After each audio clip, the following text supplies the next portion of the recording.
Napoleon said, number one, a leader needs unwavering courage.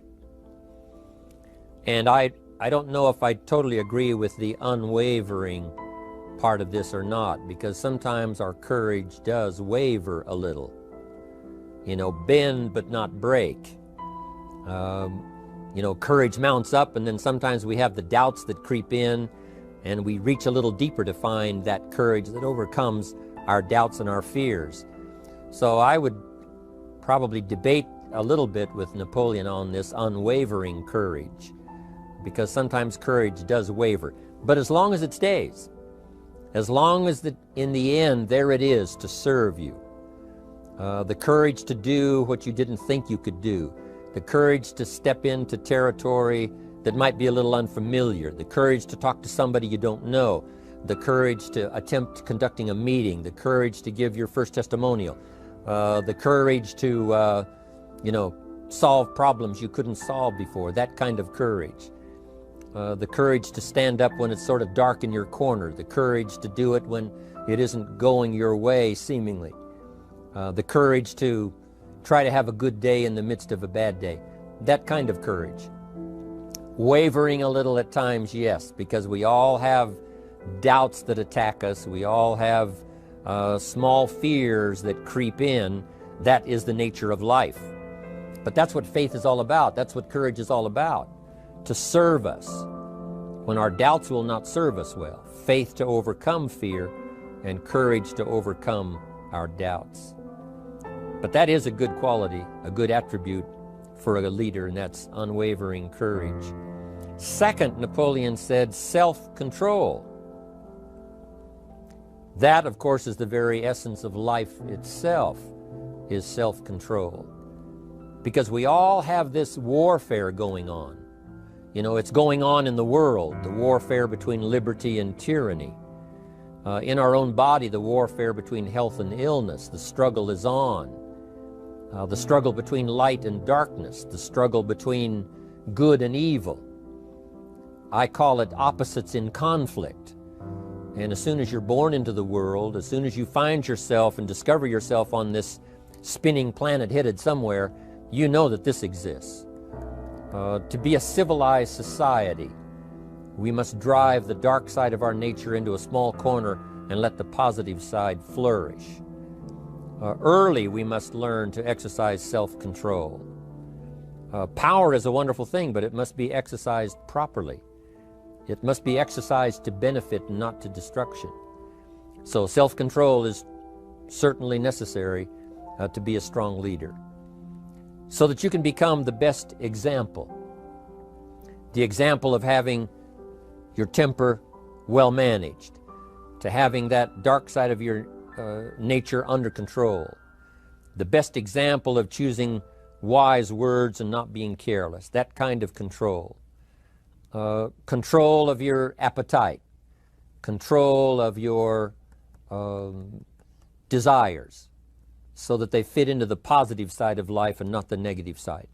Self-control, very important. Then he said, a leader must have a keen sense of justice. How very true. Justice we become familiar with, you know, even when we're small. When certain things that happened or were done to us that something told us that wasn't right.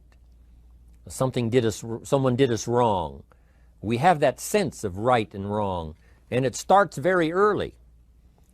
Then we have to have that sense of utilizing what's right and what's wrong so that we develop this sense of justice, this sense of being fair, this sense of being on the positive side, on the right side. To minimize a person's mistakes, they need to have this sense of justice. We have to have justice when we're building an organization. You know, what's fair, what is a good balance. The marketing system that Mark put together has to be fair for everyone. If you have a customer and you take care of that customer, someone else cannot come along and take that customer.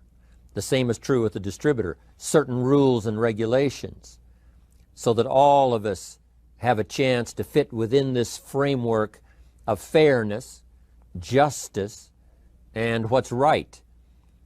Otherwise, enterprise cannot work. Otherwise, we have what we call, in a political sense, anarchy, where there is no justice, when might is the order of the day, power is the order of the day, not the law, not the rule, not what's right, but power. And we would all dismiss that. It's been a catastrophe in the last 6,000 years, the governments that resorted to power instead of democracy, that resorted to intimidation instead of freedom. And we all know the terrible toll that that takes. But it takes a toll not only politically in a country or politically around the world, but it takes a toll even in enterprise. It takes a toll in school if a teacher is unfair. It takes a toll in working on a team where someone is unfair, or where the leadership is not fair in the administration of justice. So this is true. A keen sense of justice and what's fair and what's right. Part of this we have to learn as we go. You know, you don't have it all the first year. You haven't got it all the second year, the third year. After all the years that I've, been around, both as a human being and as a business person, we're still, even at these years, trying to decide what's best, what's fair, what's right, to give balance to our life and to build on a firm foundation for the future. So I agree with Napoleon. Good idea. A sense of justice. Here's another one, he said. Definiteness of decision. Indecision is the thief of opportunity. If you don't decide, the opportunity could slip away. If you don't decide what you're going to do today, the day could get away and you're not very effective. I talked about in my recent travels about time management. And here's one of the best ideas of time management. Don't start the day until you have it finished. Is it possible to finish the day before you start it? And the answer is yes. If you don't finish it to the best of your ability, have some idea, some good plan, sure enough, the day escapes. And in the morning you say, let's see, what should I do now? In the afternoon you say, hey, time's getting away from me, what should I do now? And now most of the day is lost. Most of the day escapes not being utilized and doesn't work for you simply because you didn't make those decisions early, at the early part of the day. The decisions we make in the early part of our life sometimes last for a lifetime. The early decisions that you make about what you're going to do with your life as far as Herbalife is concerned, those decisions are vitally important. If you neglect them and don't make them, sure enough, the time passes and the opportunity sometimes is diminished, and sometimes you spend a lot of time now catching up simply because you didn't make those early decisions. So it's the decisions at the first of the day, it's the decisions at the early part of the month, it's the decisions at the early part of the year that greatly determines what kind of year you're going to have. The decisions you make in the early days of your marriage, sometimes those are the decisions that affect the marriage for a lifetime. The decisions you make at the first chance you see opportunity, those decisions, what you're going to do with it, how far you're going to take it, what it's going to be meaning to you in the years to come. Those early decisions are vitally important. Then we need decisions to correct poor decisions, to overcome our mistakes. It's possible, of course, for all of us to make unwise decisions. And at the end of one year, at the end of 1 week, 1 month, or at the end of a few years, we say, that decision cost me too much. Cost me a lot of time, cost me a lot of money, cost me maybe a good relationship, cost me a chance to be productive. But as long as you're alive, there's still a chance to use new decision power to correct the mistakes of decisions that were bad in the past. All of us have the opportunity to do that, but I think Napoleon was right here too. You got to be definite in making decisions so that the opportunity doesn't pass you by. Take advantage.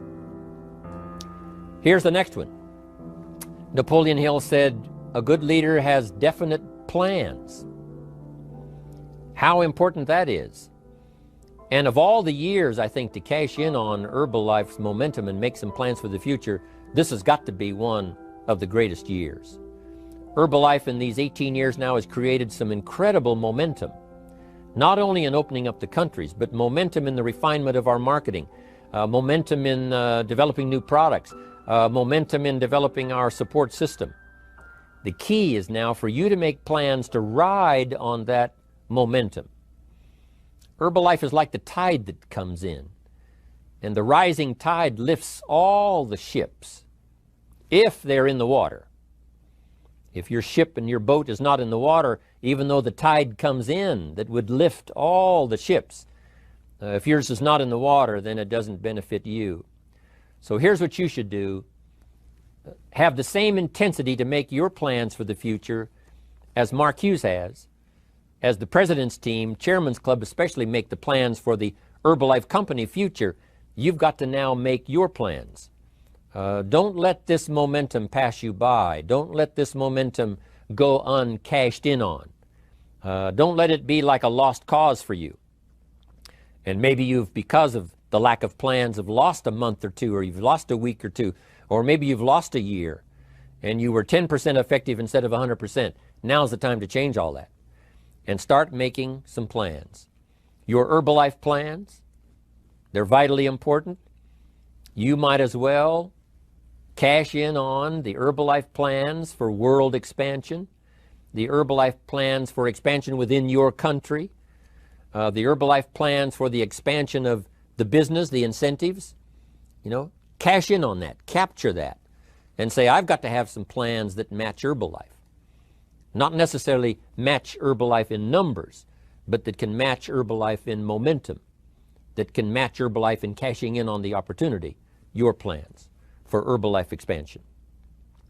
You got to have some plans for your family, right? You got to take your family along, don't leave them out. One of the challenges all of us have in making our plans is how to balance everything. To make sure that we don't regret at the end of the year, I spent too much time on that.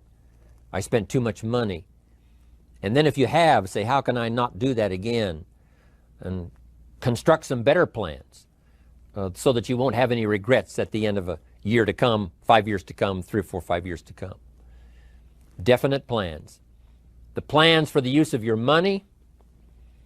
One thing I've admired about Mark Hughes since I've met him all those years ago, once he started becoming successful, he had a splendid plan, not only for his personal success in terms of financial security, but in terms of the company. Because Mark has to look after the company and make sure that the company is secure, that the company has plenty of reserves, so that no matter what happens around the world, and when you're doing business in 37 countries, you can imagine what the challenge is to make sure the plans for each country are there. The backup plans, the financial plans, as well as products and opportunity and marketing. It is a challenge beyond comprehension to most of us what kind of planning that takes in terms of trying to make Herbalife secure for the future. I described it in one of the summit classes as Mark takes the same pledge that the President of the United States takes, and that is to preserve and protect and defend the Constitution, says the President. But Mark has to preserve and protect and defend the company to make sure it's viable, not just in America where it started, but all around the world in each country. It's an awesome responsibility. But now for you, your plans to be financially secure. If you're starting to make some big money in Herbalife, I'm telling you, you got to have a good plan for your resources so that you find yourself secure regardless of what happens. I agree with Napoleon here. You got to have good plans. One more on plans, and that is the plan for your personal development. The plan to be better this year than last year. The plan to take the classes, attend the workshops, do everything you possibly can to show personal progress, not just financial progress, not just the progress of having one more car or one more home, but the progress of personality, the progress of communication skills, the progress of recruiting skills, the progress in how to deal with people, progress in using your influence so that it multiplies its power by 5 by 10 versus what it used to be. You need those kind of plans. A plan for personal growth, personal development, a plan to be all that you can possibly be in the years to come as you develop your Herbalife business and your life business and your family business, all of that. Got to have good plans. Next, Napoleon Hill had a good saying. It was something my father had and passed it on to me as a good philosophy. And here's what he said. A good leader has the habit of doing more than what he gets paid for. What an incredible philosophy this is. The habit of doing more than you get paid for. It's what we call the service that you put out like seeds in the ground that doesn't bring the harvest immediately, but the harvest is yet to come. It's called like putting out the capital in capitalism. Doing more than you get paid for means that you're getting ready for the next move up. Because if you do more than you get paid for, you've made an investment. The average person might think if I do more than the company requires, then they're ripping me off. I'm not getting paid for that extra time, that extra attention. But you must not view it that way. You must say, I'm getting there a little earlier, staying a little later, as an investment in my own personal future. Because I want that kind of reputation. I want that kind of philosophy to work in my life. Do more than you get paid for.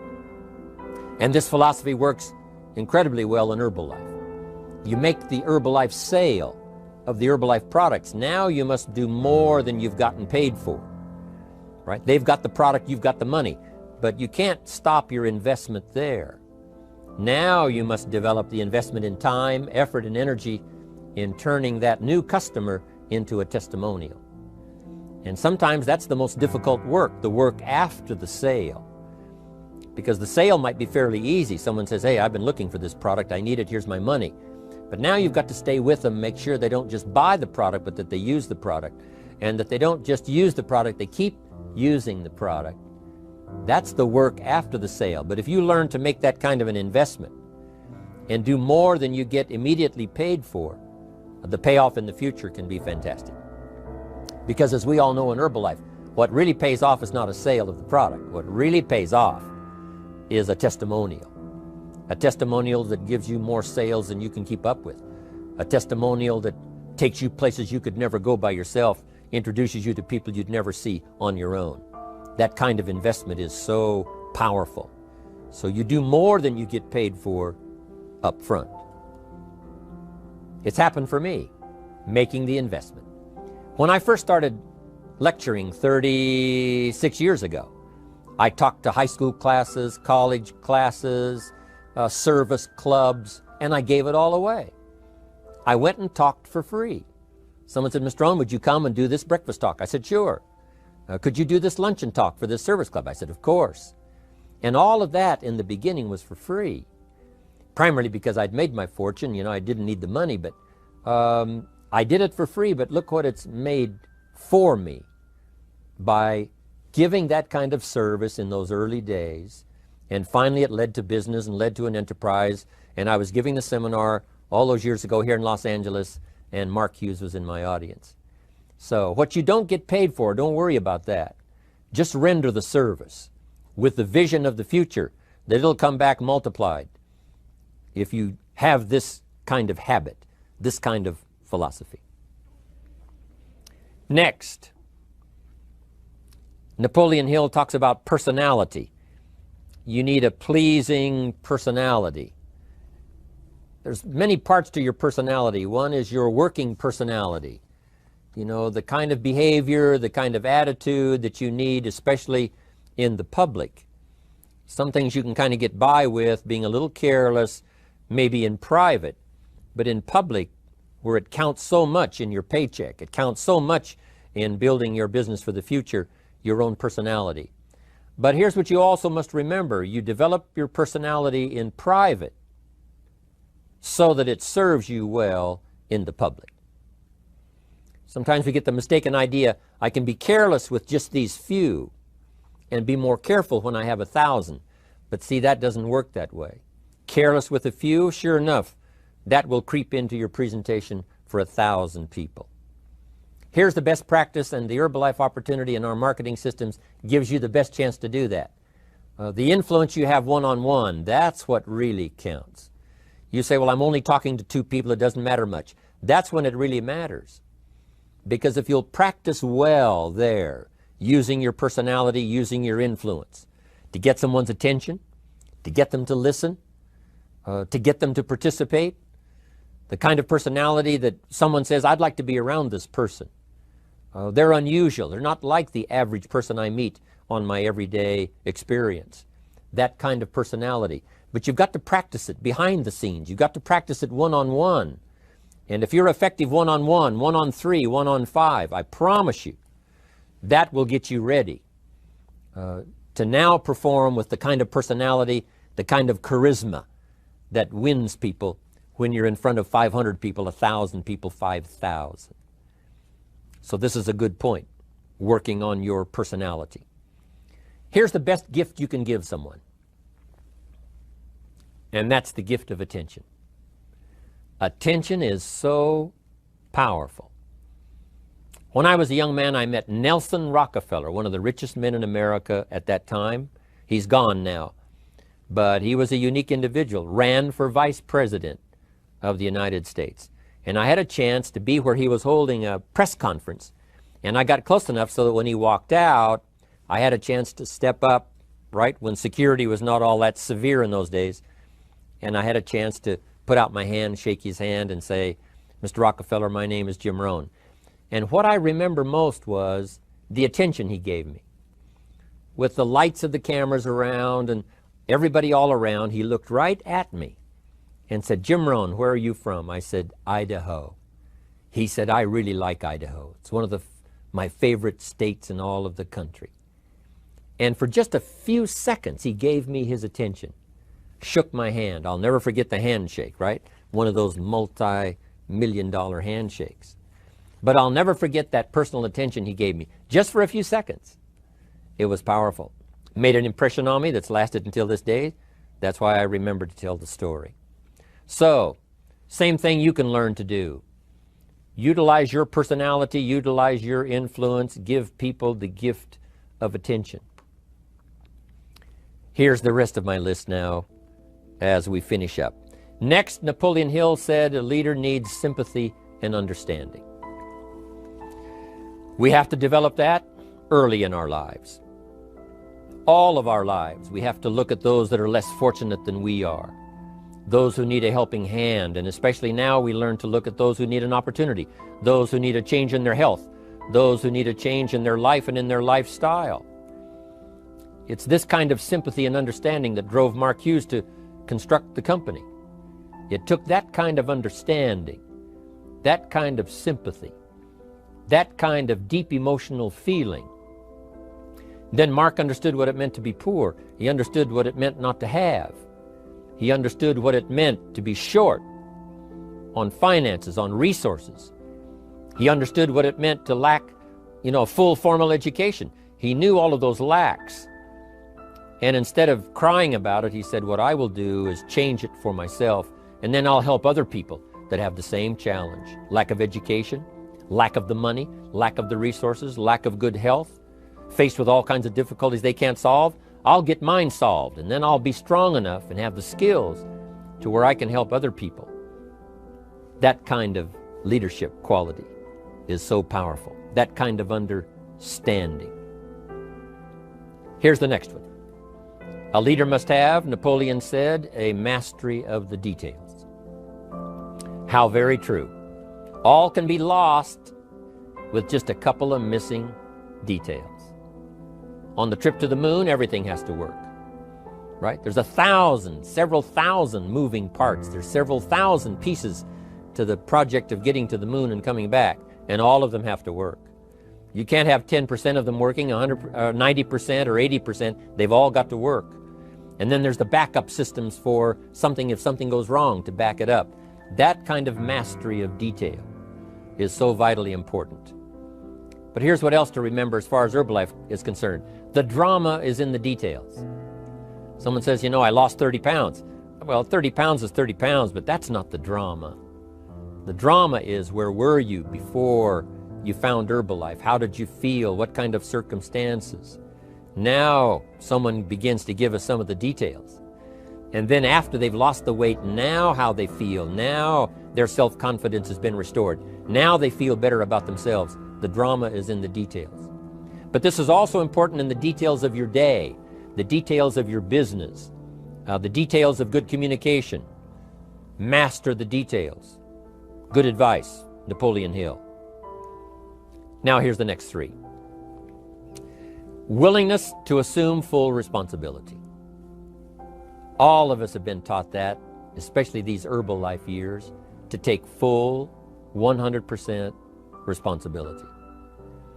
Mark Hughes says, what happened to me might not have been my responsibility, but what I do about it is my full responsibility. I've had some things, some people did me wrong. In his first couple of business experiences, he was done wrong. Some people ran off with the money. He was left holding the bag. But he said, that's what happened. And I was not responsible for what happened. But I am responsible for saying to myself, now, what am I going to do about what's happened? If a hailstorm destroys the farmer's crop, he wasn't responsible for that. But his responsibility now begins when the hailstorm is over, when he asks the question of himself, what should I do now? Now that this catastrophe is over, now that the damage is done, now what should I do about it? And a philosophy I've taught all these years, it's not what happens to you that determines your future. It's what you do about what happens that determines your future. And this is a major part of it, accepting full responsibility. If you've got an organization, you're conducting meetings, and you're the leader, the responsibility ends with you.